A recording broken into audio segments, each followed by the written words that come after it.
नमस्कार विद्यार्थी मित्रांनो, मी निलेश विखे योनास अकॅडमीच्या ऑनलाईन प्लॅटफॉर्मवर आपलं सर्वांचं स्वागत करतोय. विद्यार्थी मित्रांनो, हा व्हिडिओ त्या विद्यार्थ्यांसाठी आहे जे विद्यार्थी आता मुख्य परीक्षा म्हणजे राज्यसेवा मुख्य परीक्षा 2026 लिहिणार आहेत. त्यांचा प्रिलिमचा स्कोर खूप चांगला आहे, पण त्यांना अजूनही ठाऊक नाही की आपल्याला GS4 म्हणजे इथिक्स या सब्जेक्ट विषयीचे कुठले घटक उपघटक वाचले पाहिजे. या व्हिडिओमध्ये मी तुम्हाला डिटेल चर्चा करणार आहे. कुठले घटक आणि उपघटक तुम्ही वाचलेच पाहिजे जेणेकरून तुमचा GS4 चा पेपर हा पूर्ण अटेम्प्ट होईल, कुठलाही प्रश्न तुमचा सुटणार नाही. तर शेवटपर्यंत हा व्हिडिओ बघा, पूर्ण मी माहिती देतो. तत्पूर्वी आपण बघूया मुख्य परीक्षा 2025 GS4 इथिक्सच्या पेपरचा अनालिसिस काय. यापूर्वीच्या व्हिडिओमध्ये मी तुम्हाला सांगितलंय, पुन्हा एकदा मी तुम्हाला शॉर्टमध्ये सांगतो जेणेकरून पुढल्या गोष्टी मला तुम्हाला समजवता येतील. तर एक लक्षात घ्या, टोटल आपल्याला जे सिलेबसचे दिलेले घटक आहेत ते 7 घटकांमध्ये मोडतात. म्हणजे मुख्य जे घटक आहे ते 7 आहेत. 7 चॅप्टर आपण त्याला म्हणू शकू. ते 7 चॅप्टर कुठले आहेत? नीतिशास्त्र, मानवी परस्पर अभिमुखता, अभिवृत्ती, नागरी सेवेसाठी अभियोग्यता व पायाभूत मूल्य, भावनिक बुद्ध्यांक, नैतिक विचारवंत आणि तत्वज्ञांचे योगदान, नागरी सेवा मूल्य आणि लोकप्रशासनातील नीतिमत्ता, प्रशासनातील सभ्यता. तर असे 7 घटक आहेत ज्यांच्या अंतर्गत आपल्याला सेक्शन ए म्हणजे आपल्या इथिक्स मध्ये सेक्शन ए आणि सेक्शन बी आहे, त्यामध्ये सेक्शन ए चे प्रश्न विचारले जातात. 7 चॅप्टर आहे, पण त्यामध्ये उपघटक कुठले वाचले पाहिजे त्या संबंधित आता मी डिटेल चर्चा करणार आहे. पण त्या पलीकडे सेक्शन बी हा आपला कशा संबंधित आहे?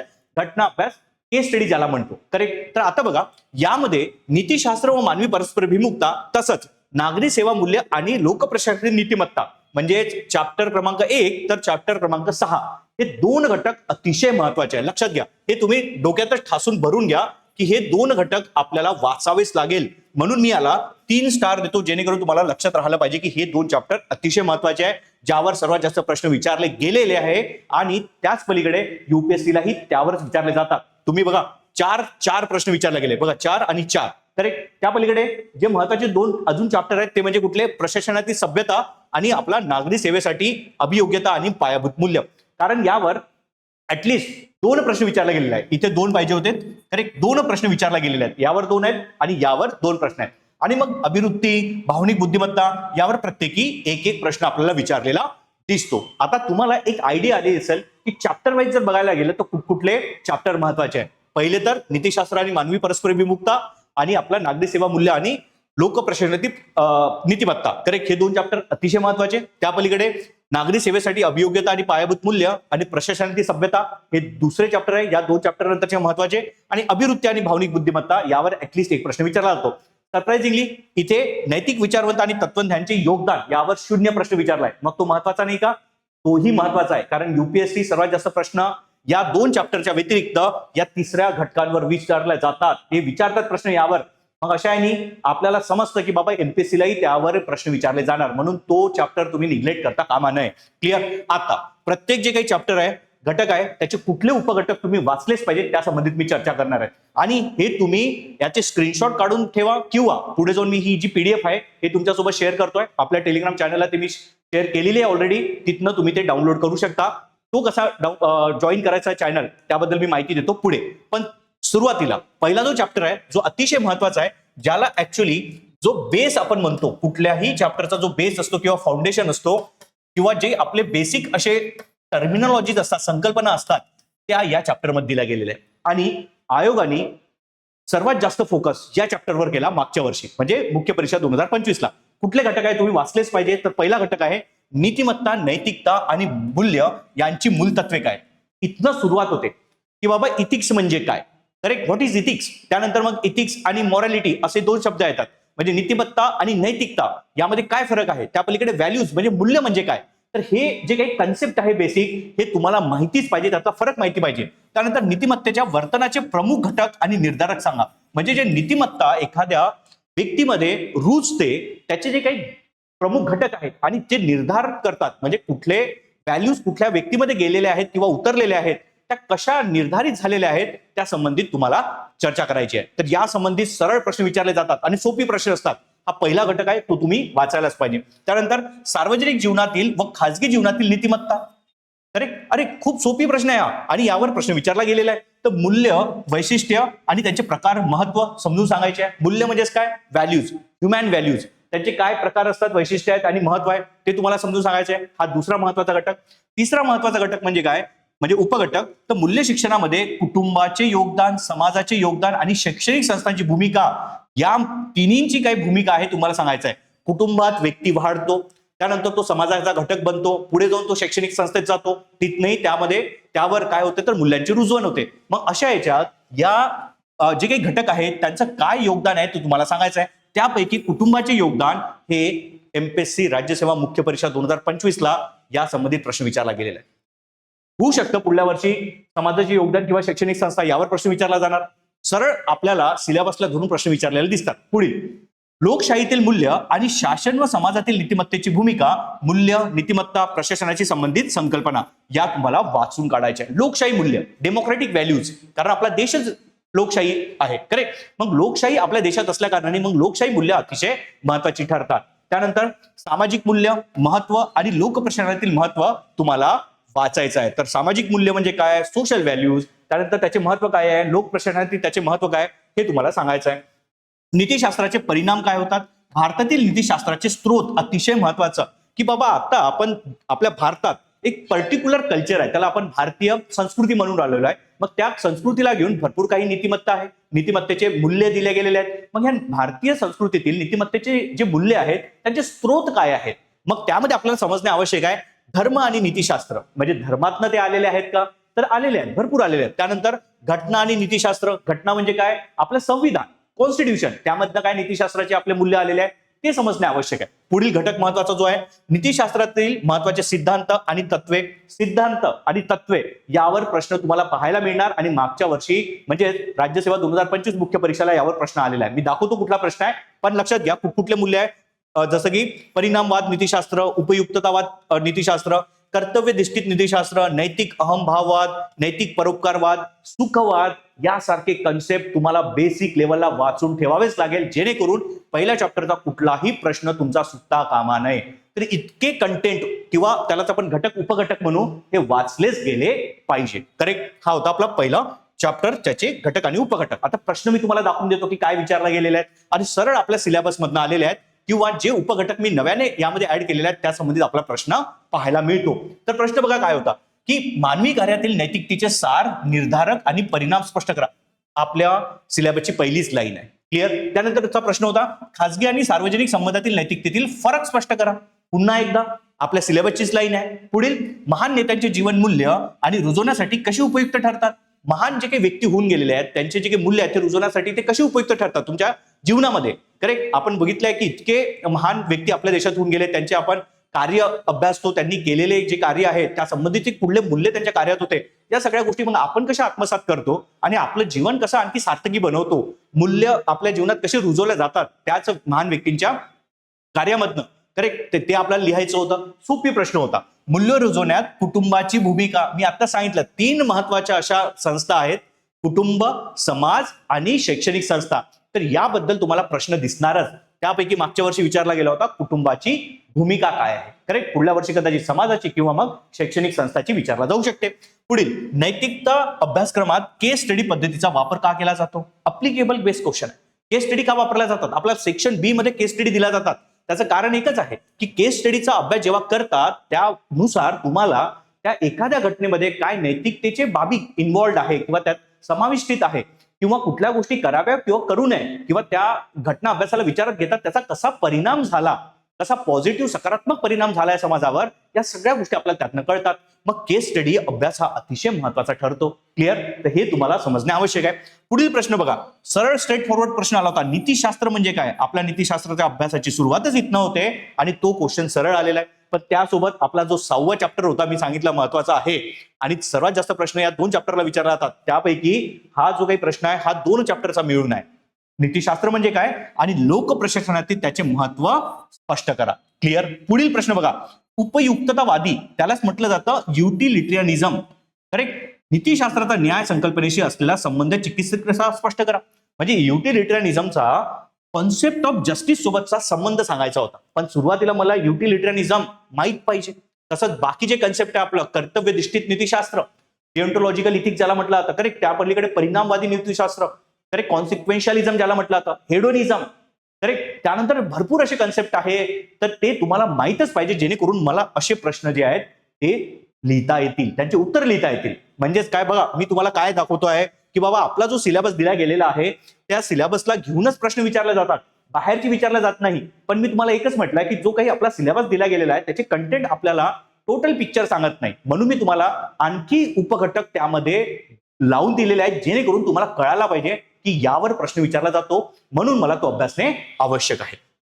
पुढील दुसरा चॅप्टर छोटा चॅप्टर आहे ज्यावर एक प्रश्न तरी तुम्हाला पाहायला मिळणार आणि यावर्षी तो विचारला गेलेला आहे, म्हणजे की राज्यसेवा 2025 ला स्ट्रेट फॉरवर्ड क्वेश्चन होता. काय होता दाखवतो तुम्हाला, पण आपण सुरुवातीला बघू अभिवृत्ती या घटकाचे उपघटक कुठले वाचायला पाहिजे. तर अभिवृत्तीचे घटक कुठले आहे, करेक्ट, जसं की भावनिक, संज्ञानात्मक आणि वर्तनात्मक, ज्यालाच एबीसी घटक म्हटलं जातं. ठीक आहे, अफेक्शन, बिहेवियर आणि कॉग्निटिव्ह. तर हे 3 घटक जे आहे यांनीच आपलं काय बनतं, अभिवृत्ती बनतं. एखाद्या व्यक्तीमध्ये ऍटिट्यूड डेव्हलपमेंट होतं. करेक्ट, ठीक आहे. तर हे 3 घटक आहे, बेसिक आहे, याबद्दलच प्रश्न विचारला गेलेला होता. त्यानंतर अभिवृत्तीची रचना कशी असते, अभिवृत्तीचे परिणाम व स्वरूप सांगा, बेसिक आहे.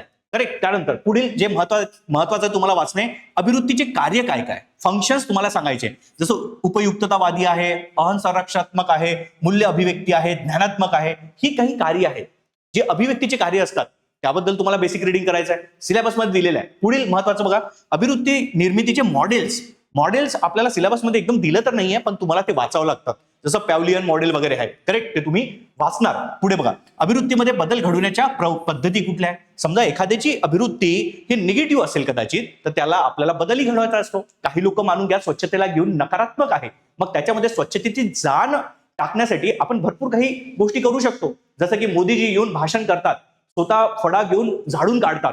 तर भरपूर काही अशा गोष्टी आहेत ज्याच्या थ्रू आपण लोकांच्या मनातील जे विचार आहेत ते बदलून, त्यांची अभिवृत्ती बदलून आपण त्यांना सकारात्मक गोष्टी करण्यास भाग पाडू शकतो. मग असे जे काही पद्धती आहे त्याबद्दल आपल्याला अभ्यासायचं आहे, पण तांत्रिकदृष्ट्या कसा बदल घडून येतात ते आपल्याला समजायचं आहे. पुढे सामाजिक मनवळवणी म्हणजे सोशल पर्स्युएशन त्याला म्हटलं आता, हे तर अतिशय महत्वाचं आहे.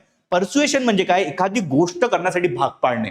करेक्ट, जसं की आपण मानून चला की सकाळी उठत नाही, तर आपल्याला, म्हणजे मी एक्झाम्पल फन म्हणून सांगतोय की समजा जर तुम्ही सकाळी उठत नसेल तर आपल्याला आई वडील थोडं काहीतरी देतात 2-3, त्यामुळे आपण सकाळी उठतो, म्हणजे स्ट्रिक्टली आपण सोशल पर्स्युएशन करू शकतो. पण इथे आपण काही लोकांना मारू शकत तर नाही. मग अधिकारी, प्रशासन तुमच्यामध्ये सामाजिक जाण निर्माण करून त्यांची मनवळणी कशी केली जाते, तर बाबा तुम्हाला दाखवलं जातं, ऍडव्हर्टाइजमेंट दाखवल्या जातात, टीव्हीमध्ये आपण भरपूर गोष्टी बघतो की आपण बघतो ना की बाबा काय म्हणतं, जे धूम्रपान आहे हे शरीरासाठी घातक आहे, त्याच्यामुळे कॅन्सर होतो. ते ऍड काय एका प्रकारे ते तुम्हाला सजग करताय. करेक्ट, स्वच्छतेविषयीची तुमची जाण चांगली निर्माण करताय, झाडे जगवण्यासाठीची तुमची जाण निर्माण करताय, यालाच म्हटलं आता सामाजिक मनवळवणी. तर काय काय अशा प्रकारे आपण लोकांच्या मनातील जे काही एक वृत्ती आहे किंवा प्रवृत्ती आहे ते बदलतो, ते आपल्याला सामाजिक मनवळवणी याच्या अंतर्गत वाचायचं असतं. मग त्या अंतर्गत मनवळवणी आणि फसवणूक याच्यातील फरक सांगा. मनवळवणी म्हणजे पर्स्युएशन होतं, पण फसवणूक त्यालाच आपण म्हणतो की मॅन्युप्युलेशन. मग पर्स्युएशन आणि मॅन्युप्युलेशन यामधला फरक सांगा. भरपूर वेळा काय होतात, पर्स्युएशन करणं हे चांगल्या गोष्टीसाठी केलं जातं, पण मॅन्युप्युलेशन स्वतःच्या फायद्यासाठी केलं जातं, जसं की इलेक्शनमध्ये आपण बघतोय.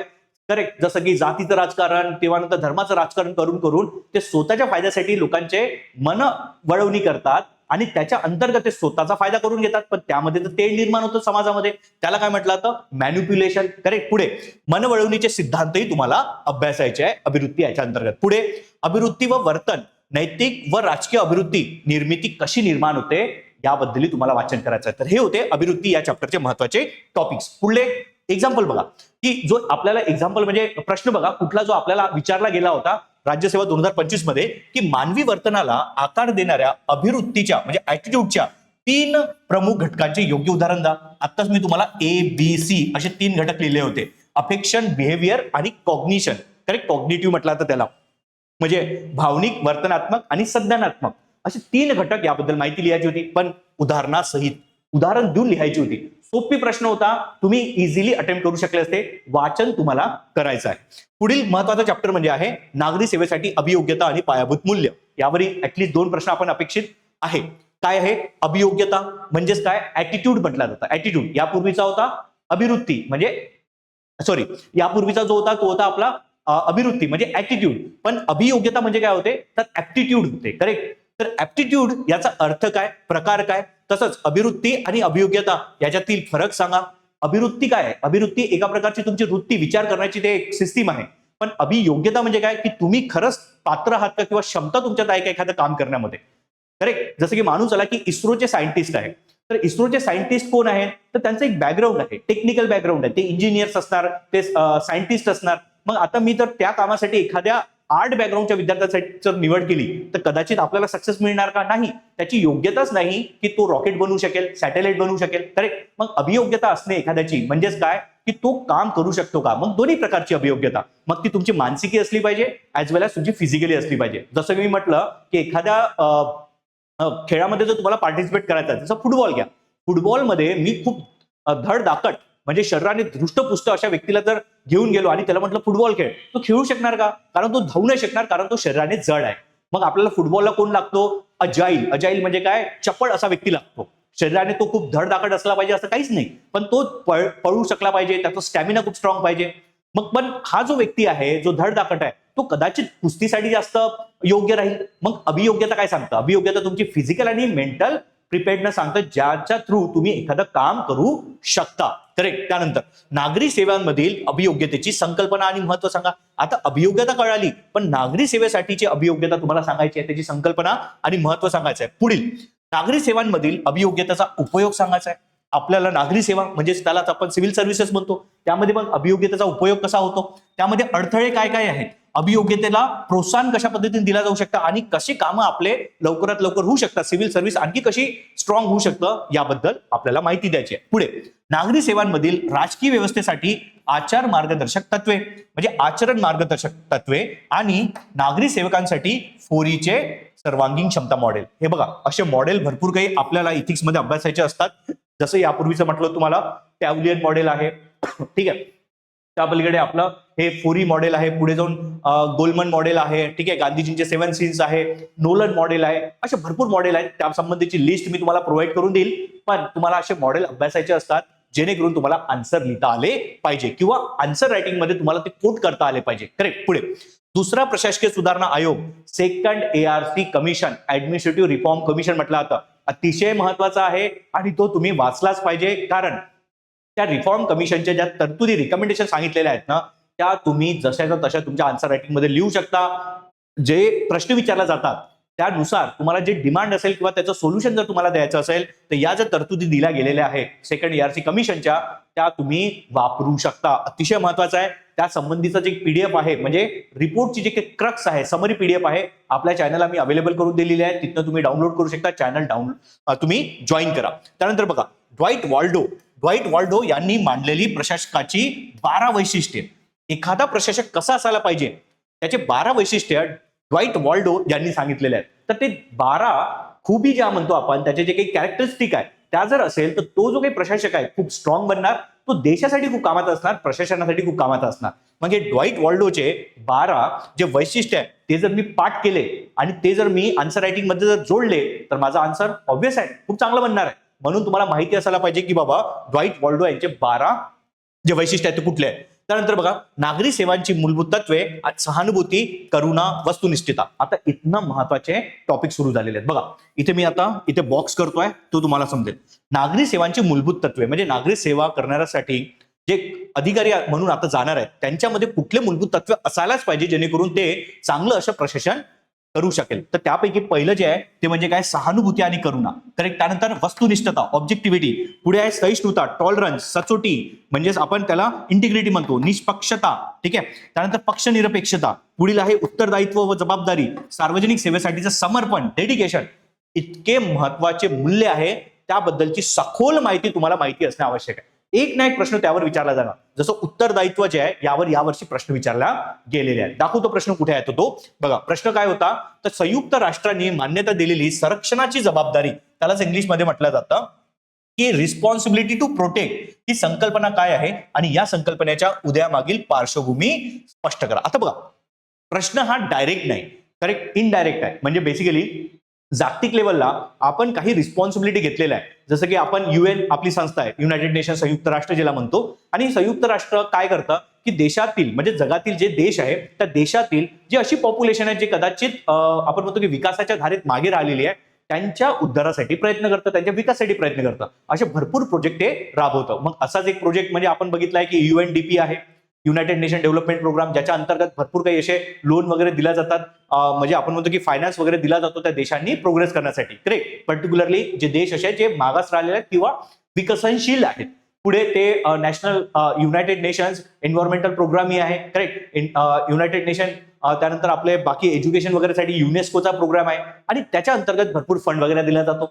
मग हे काय सांगतं की बाबा आपली शेअर्ड रिस्पॉन्सिबिलिटी आहे की जगाला पुढे नेणे, त्यांचा विकास करणे. मग अशा याच्यात आपल्याला दिसते की रिस्पॉन्सिबिलिटी टू प्रोटेक्ट आहे. जिथे ते युद्धजन्य परिस्थिती असते त्या युद्धजन्य परिस्थितीत जे लोक आपण म्हणतो की आपण त्यांचं नुकसान झालेलं आहे, त्या लोकांचे जीव झालेली आहे, हानी झालेली आहे, मग त्यांनाही प्रोटेक्ट करायला पाहिजे. तर हे आपल्याला इथे थोडा अप्लिकेबल बेस्ड क्वेश्चन होता, पण रिस्पॉन्सिबिलिटी म्हणजेच आपली जबाबदारी या संबंधित हा प्रश्न होता. क्लिअर. पुढील महत्वाचा चॅप्टर म्हणजे भावनिक बुद्ध्यांक. हा वन ऑफ द छोटा म्हणजे सगळ्यात लहान असा चॅप्टर आहे, ठीक आहे, सगळ्यात लहान, आणि तो तुमचा एका दिवसात वाचून होतो. त्यासाठी काही जास्त वेळ लागत नाही, पण हा चॅप्टर इतका महत्वाचा आहे आणि त्यातलीही कुठली गोष्टी वाचायची ते मी सांगतोय. तेवढी जरी वाचली तरी तुम्हाला उत्तर देता येतं आणि प्रश्न तिथेच विचारला गेलेला आहे. भावनिक बुद्ध्यांक किंवा भावनिक बुद्धिमत्ता, इमोशनल इंटेलिजन्स म्हटलं जातं. तर भावनिक बुद्ध्यांकाची संकल्पना काय, म्हणजे कन्सेप्ट ऑफ इमोशनल इंटेलिजन्स काय हे समजून सांगायचं आहे. भावनिक बुद्ध्यांकाचे मॉडेल्स आहेत, जसे की 3 मॉडेल्स आहेत. पीटर सॅव्हलो, त्यानंतर जॉन मेयर यांचे मॉडेल आहे, त्यानंतर रुवेन बॉर ऑन यांचे एक मॉडेल आहे आणि डेनियल गोलमॅन. आता बघा, बाकी 2 मॉडेल तर मला माहिती नाही, पण तिसरा मॉडेल तुम्ही वाचलाच पाहिजे कुठल्याही परिस्थितीत. तो तुम्ही वाचले नाही तरी चालेल पहिले 2, पण तिसरा मॉडेल डॅनियल गोलमॅन यांचे मॉडेल हे वाचलेच पाहिजे. या संबंधितच प्रश्न विचारला गेलेला आहे, तो मी दाखवतो. 5 असे महत्वाचे घटक डॅनियल गोलमॅन यांनी सांगितले होते भावनिक बुद्ध्यांकाचे. एखाद्या व्यक्तीमध्ये जर भावनिक बुद्ध्यांक असायला पाहिजे किंवा तो विकसित करायचा आहे, तर त्या 5 घटक कुठले आहेत त्या संबंधित चर्चा डॅनियल गोलमॅन यांनी केलेली आहे त्यांच्या मॉडेलमध्ये, आणि त्या संबंधित प्रश्न विचारला गेलेला होता. दाखवतो. भावनिक बुद्ध्यांकाचे उपयोग, युटिलिटीज ऑफ इमोशनल इंटेलिजन्स काय, की डे टू डे प्रशासनामध्ये तुम्ही इमोशनल इंटेलिजन्सचा वापर करून कसं तुम्ही प्रशासन करू शकता, लोकांच्या समस्या कशा सॉल्व्ह करू शकता, या संबंधीचा यामध्ये आपल्याला युटिलिटीज उपयोग पाहायला मिळतो. भावनिक बुद्ध्यांकाचे प्रमुख घटक कुठले आहेत, main components of emotional intelligence, जे डेनियल गोलमॅन यांनी सांगितलेले आहेत. 5 महत्वाचे घटक आहेत, ते तुम्हाला वाचायचे आहे. नोकरशाहीमध्ये भावनिक बुद्ध्यांकाचे महत्व सांगा, इमोशनल इंटेलिजन्सचे महत्व सांगायचे आपल्याला सिव्हिल सर्व्हिसेसमध्ये. पुढील नागरी सेवांमध्ये भावनिक बुद्ध्यांकाची उपयुक्तता व सुसंगती ते सांगायचे आहे, कशी उपयुक्त ठरतात. पुढे भावनिक बुद्ध्यांकावरील टीकाही तुम्हाला सांगायचे आहे. करेक्ट. या संबंधीचं जर वाचन जर तुम्ही केलं तर तुम्हाला कुठलाही प्रश्न येऊ द्या भावनिक बुद्ध्यांकाचा, याच्या बाहेर जाणार नाही म्हणजे जाणार नाही, ही माझी गॅरंटी. ठीक आहे. आता प्रश्न दाखवतो काय विचारला गेला होता. एखाद्या संघटनेतील उच्चस्तरीय प्रशासकांमध्ये आत्मभान व स्वजाणीव अभावाचा संघटनेच्या एकूण कामकाजावर काय परिणाम होतो. समजा जर एखाद्या प्रशासकामध्ये आत्मभान, त्यालाच आपण स्वजाणीव म्हणते, समजा जर नसेल तर त्याचा काय प्रभाव होऊ शकतो संघटनेवर. क्लिअर असं दिल्या गेलेलं आहे आणि तुम्हाला चर्चा करायची आहे. आता लक्षात घ्या, जसं मी सांगितलं तुम्हाला डेनियल गोलमॅन यांचे 5 जे घटक होते, त्या 5 घटकांपैकी एक घटक कुठला आहे तर स्वजाणीव, आत्मभान, सेल्फ अवेअरनेस. आणि तोच जर नसेल एखाद्या प्रशासकामध्ये तर त्याचा काय परिणाम होऊ शकतो असा प्रश्न दिला गेलेला आहे. क्लिअर. तर मग अशा प्रश्नाचे उत्तर देण्यासाठी पहिले तर मला कळायला पाहिजे की डेनियल गोलमॅन यांनी काय म्हटलं होतं, भावनिक बुद्ध्यांक एक्झॅक्टली काय आहे. क्लिअर. तर मी तुम्हाला पुन्हा एकदा सांगतो की तुम्हाला इतकेच टॉपिक जरी वाचले तुम्ही तरी तुमचा कुठलाच प्रश्न सुटणार नाही, ही माझी गॅरंटी. मी तुम्हाला एक्झॉस्टिव्ह असा सिलेबस इथे दिलेला आहे. पुढील महत्वाचं म्हणजे लक्षात घ्या विद्यार्थी मित्रांनो, की आपल्याला नैतिक विचारवंत आणि तत्वज्ञांचे योगदान या संबंधित प्रश्न विचारला जाण्याचे फुल चान्सेस आहे. कारण 25ला प्रश्न विचारला गेला नव्हता, 26ला विचारला जाणार.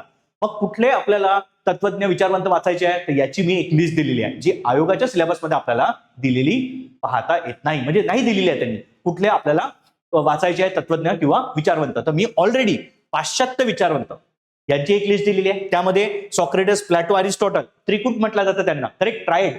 त्यानंतर Immanuel Kant, John Rawls, John Stuart Mill, Thomas Hobbes, Jeremy Bentham, Jean Jacques Rousseau, याबद्दल तर वाचन करायचंच आहे, काय त्यांचे विचार होते. त्या पलीकडे भारतीय विचारवंतांमध्ये युपीएससीला सर्वात जास्त जर प्रश्न कुठे विचारलाय ते महात्मा गांधी यांच्यावर विचारलेला आहे. त्यानंतर स्वामी विवेकानंद, एपीजे अब्दुल कलाम, कौटिल्य, डॉक्टर बी आर आंबेडकर, तिरुवल्लूर, गौतम बुद्ध, महावीर, या संबंधित प्रश्न विचारला गेलेले आहेत. मग तुम्हाला ते वाचायला पाहिजे आणि इतके जरी वाचले तरी तुम्हाला त्या सोबतही प्रश्न विचारलेला दिसेल.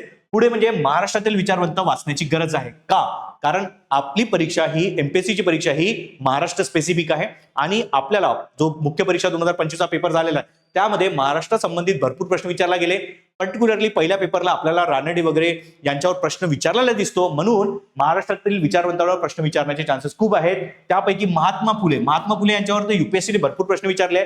मी ते आता महाराष्ट्रातील विचारवंताच्या अंडर ठेवतो, कारण ते आपल्या महाराष्ट्राशी निगडीत आहे. त्या पलीकडे तुम्ही वाचून ठेवा सावित्रीबाई फुले यांच्याबद्दल, त्यानंतर शाहू महाराज, आगरकर, राघव भांडारकर, विनोबा भावे, महर्षी कर्वे, मगो रानडे, गोखले, त्यानंतर पंडिता रमाबाई यांच्याबद्दल ऑलरेडी आपण तसं वाचन करतोच हिस्ट्रीमध्ये, पण त्यांचे इथिकल थॉट्स काय होते, त्यांचे विचार काय होते, त्याबद्दल तुम्हाला माहिती असणे गरजेचं आहे. क्लिअर? ठीक आहे. तर हा सिलेबस पुन्हा एकदा मी तुम्हाला अवेलेबल करून देतो. जरी आपल्या आयोगाने दिलेल्या सिलेबसमध्ये कदाचित यांच्याबद्दल माहिती दिलेली नसेल, पण युपीएससीचा जो माझा अनुभव आहे आणि त्यात मध्ये विचारले गेलेले प्रश्न यापासनं मी ही लिस्ट काढलेली आहे, ती तुम्हाला अवेलेबल करून देतोय. पुढे त्यानंतर इम्पॉर्टंट टॉपिक्स मध्ये नागरी सेवा मूल्य आणि लोकप्रशासनाची नीतिमत्ता याच्या संबंधित हा टॉपिक किंवा चॅप्टर आपल्याला पहिल्या चॅप्टर सारखाच महत्वाचा आहे. लक्षात घ्या, मी अजूनही सांगतोय, पहिला चॅप्टर आणि त्यानंतर हा 6वा चॅप्टर नागरी सेवा मूल्य आणि लोकप्रशासनाची नीतिमत्ता का महत्वाचा आहे? सिंपल गोष्ट आहे, तुम्हाला अधिकारी म्हणून ज्या पदांवर बसवलं चाललेलं आहे, तुम्ही लोकप्रशासनात येत आहे आणि नीतिमत्तेला घेऊन तुम्ही कसे वागता, कसं प्रशासन करता, या संबंधीचे जे काही नॉलेज, प्रश्न, इन्फॉर्मेशन आपल्याला या चॅप्टरच्या अंतर्गत पाहायला मिळते. मग नागरी सेवा मूल्य तुमच्यात आहे का, आणि असेल तर मग लोकप्रशासनाची नीतिमत्ता तुम्ही कशी जपता, कसं तुम्ही नियम आणि कायदे, त्यानंतर आपलं संविधान यानुसार काम करता, या संबंधीचे प्रश्न यामध्ये विचारले जातात. जसं बघा, लोकप्रशासनाची नीतितत्वे किंवा तत्वे, लोकप्रशासनात नीतिमत्तेची आवश्यकता काय आहे, लोकप्रशासनातील नैतिक समस्या काय, हे यामध्ये आपल्याला वाचायचं असतं. पुढे विवेक बुद्धी, कॉन्सायन्स, विवेक बुद्धीचे संकट, क्रायसिस ऑफ कॉन्सायन्स, त्यानंतर नैतिक चिंता, नैतिक कोंडी, ठीक आहे, नैतिक चिंता आणि नैतिक कोंडी, त्यानंतर लोकसेवांमधील समस्या, नैतिक कोंडी, त्यानंतर शासकीय आणि खासगी संस्थांमधील नैतिक चिंता आणि नैतिक कोंडी. नैतिक कोंडी म्हणजे काय होते? नैतिक कोंडी म्हणजे होते आपला की जसं की इथिकल जे काही तुमचं डायलेमा निर्माण होतं की बाबा ही गोष्ट करावी की ही गोष्ट करावी, म्हणजे मला सिनियरची मर्जी राखावी की नियमानुसार काम करावं. एखाद्या वेळेस असं म्हणू शकतो सिनियर की बाबा हे काम करून घ्या, पण इश्यू हा आहे की ते काम जर समजा नियमाला धरून नाही तर मग सिनियरचा ऑर्डर फॉलो करावा की मग नियमाने काम करावं, अशी नैतिक कोंडी तुमच्यात निर्माण होते. त्याला इथिकल डायलेमा म्हटलं जातं. ठीक आहे, इथिकल इश्यू जी असतात त्यालाच आपण नैतिक चिंता असं म्हणतो. तर भरपूर काही अशा इथिकल इश्यूज, इथिकल डायलेमा तुम्हाला अभ्यासायचे असतात. काय फरक असतो त्यामध्ये ते आपल्याला समजायचे असतात. क्लिअर?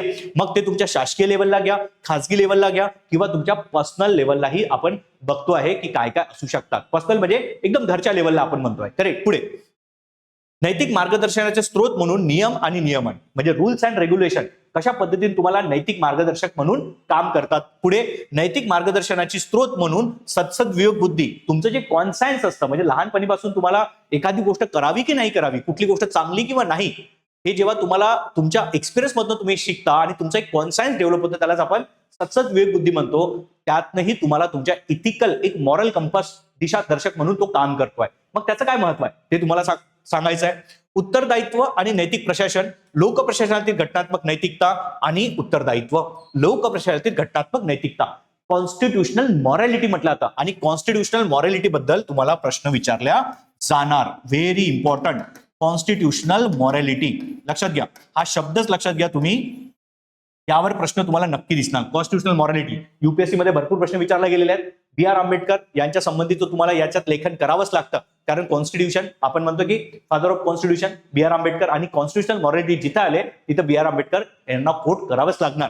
त्यानंतर नैतिक प्रशासन, त्याची व्याख्या काय आहे, नैतिक प्रशासनाचे स्तंभ काय काय, सुशासन म्हणजे गुड गव्हर्नन्स. आता बघा काही काही शब्द मी तुम्हाला पहिले सांगतो. सुशासन म्हणजेच काय, गुड गव्हर्नन्स, हा शब्द तर तुम्ही लक्षातच ठेवा.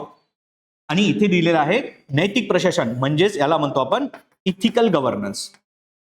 आता दोन्ही मधला फरक काय आहे ते तुम्हाला क्लिअर असायला पाहिजे, तेव्हा जाऊन तुम्ही आन्सर लिहू शकता. तर गुड गव्हर्नन्स म्हणजे सुशासन आणि इथिकल गव्हर्नन्स म्हणजे नैतिक प्रशासन. तर या दोन्ही गोष्टी तुम्हाला कळायला पाहिजे. पुढे कॉर्पोरेट गव्हर्नन्स अप्लिकेबल क्वेश्चनच्या अंतर्गत येणारच येणार. कॉर्पोरेट गव्हर्नन्स म्हणजे काय, ज्याही काही कंपन्या वगैरे काम करतात, कॉर्पोरेट ज्यांना म्हणतो, त्यामधलं गव्हर्नन्स हे योग्य रीतीने असायला पाहिजे. नाहीतर आपण याच्या पूर्वी झालेले मोठे मोठे जे काही आपण एका प्रकारे कांड बनतो, जसं की आता रिसेंटली आपण बघतोय की सेबीमध्ये जे राजेश एक्सपोर्ट म्हणून एक कंपनी आहे, त्यांनी भरपूर काही असे गोष्टी केल्या ज्याच्यातनं असं कळतंय की त्यांनी त्यांची इन्फॉर्मेशन आहे ती लपवली आणि त्या कारणाने त्यांच्या कंपनीत असलेले जे इन्व्हेस्टर आहे त्यांना मोठ्या प्रमाणात आता नुकसान होणार आहे. त्या पलीकडे आपण बघितलं की सत्यम स्कॅम म्हणून एक मोठा स्कॅम झालेला होता. करेक्ट. मग अशाच पद्धतीचे कॉर्पोरेट गव्हर्नन्स, त्यामधले इथिक्स, या सगळ्या गोष्टी महत्वाच्या असतात. त्यानंतर सीएसआर, कॉर्पोरेट सोशल रिस्पॉन्सिबिलिटी म्हणजेच काय, आपल्या कंपन्यांचीही समाजाप्रती काय रिस्पॉन्सिबिलिटी आहे, काय नीतिमत्ता असायला पाहिजे, या गोष्टी संबंधित सीएसआर तुम्हाला वाचायचं आहे.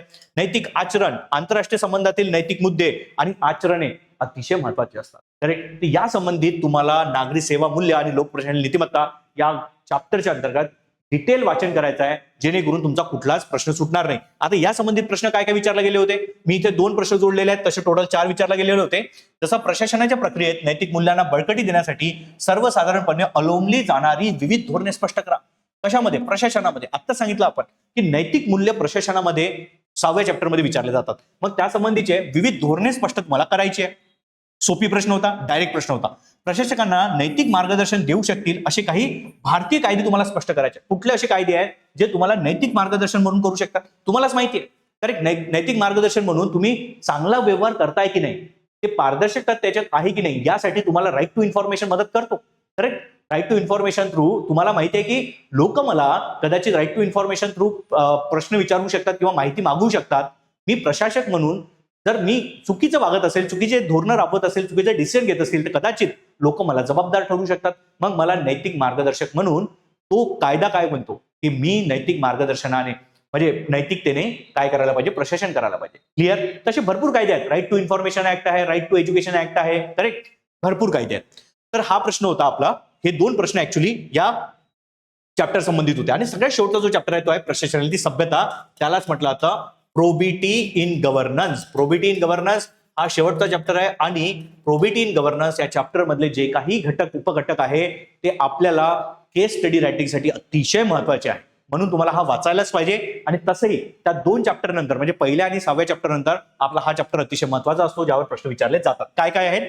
प्रशासनाची सभ्यता म्हणजेच काय, प्रोबिटी इन गव्हर्नन्स काय, त्याची व्याख्या काय आहे, प्रशासनाची सभ्यता साध्य करण्यासाठीचे उद्दिष्ट आणि प्रशासन व सभ्यतेच्या तात्विक पाया. तात्विक म्हणजे काय, फिलॉसॉफिकल बेस त्याचा काय ते तुम्हाला सांगायचं आहे. पुढे लोकसेवा म्हणजे काय, पब्लिक सर्व्हिस. लोकसेवेतील आवश्यक गुणधर्म काय असायला पाहिजे, लोकसेवकांची भूमिका आणि त्यांचे आचरण कसे असायला पाहिजे, या संबंधित आपल्याला प्रशासनाची सभ्यता या चॅप्टरमध्ये अभ्यासायचं असतं. पुढे कार्यसंस्कृती, वर्क कल्चर, शासकीय कार्यालयातील आव्हाने काय काय आणि नागरिक सनद म्हणजे सिटीजन चार्टर ज्याला म्हटलं आता. लक्षात घ्या, सिटीजन चार्टर अतिशय महत्वाचा आहे.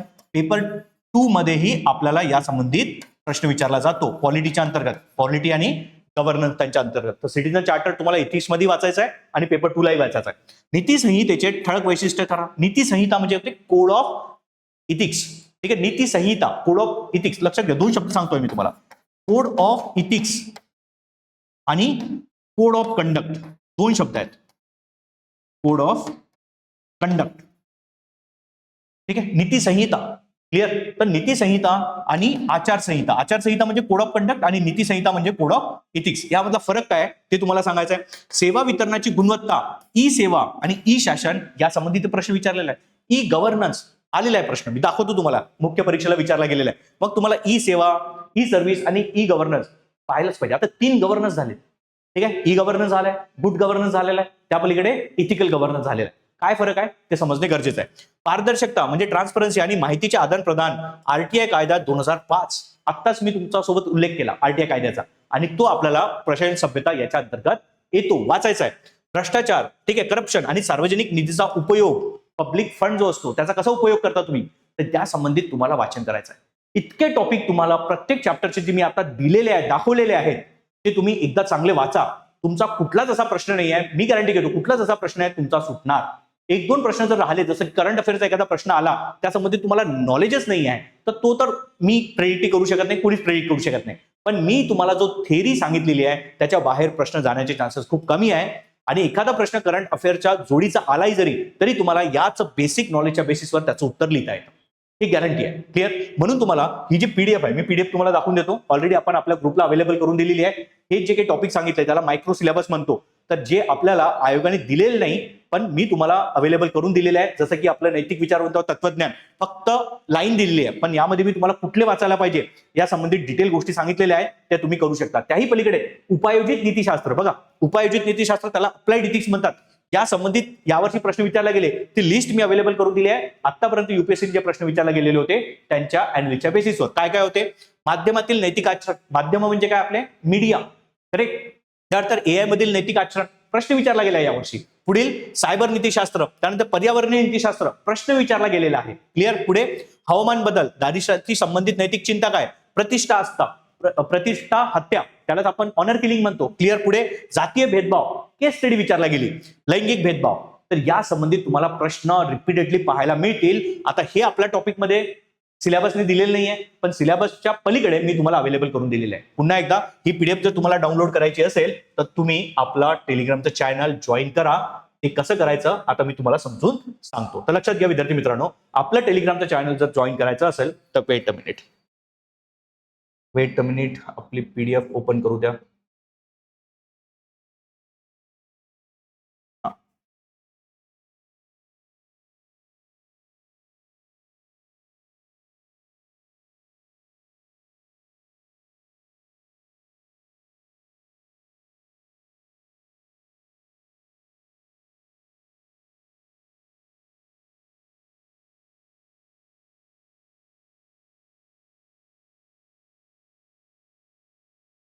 येस, आपलं जर टेलिग्राम चॅनल तुम्हाला जॉईन करायचं असेल तर मी तुम्हाला दाखवतोय की कसं जॉईन करायचं आणि तुम्ही ते जॉईन करू शकता. तर तुम्ही इथनं ते जॉईन करू शकता. तर हा जो काही आपला QR आहे याला पॉज करा, व्हिडिओला स्कॅन करा आणि निलेश सर इथिक्स म्हणून आपलं टेलिग्राम चॅनल आहे त्याला तुम्ही जॉईन करू शकता. विद्यार्थी मित्रांनो, तुमच्यासाठी ऑलरेडी मी मागच्या वर्षी म्हणजे राज्यसेवा मुख्य परीक्षा 2025 साठी महारिव्हिजन लेक्चर सिरीज चालवली होती. आता तुम्ही सिलेबस वाचण्यापूर्वी या महारिव्हिजन लेक्चरला एकदा बघून घ्या. कारण काय होईल की मी तुम्हाला जे काही समजून सांगितलेलं आहे तो एक ओव्हरव्ह्यू एका पर्टिक्युलर चॅप्टरचा देतो. जे काही टॉपिक मी शिकवलेले आहेत पूर्ण मी त्यामध्ये कव्हर केलेले आहेत.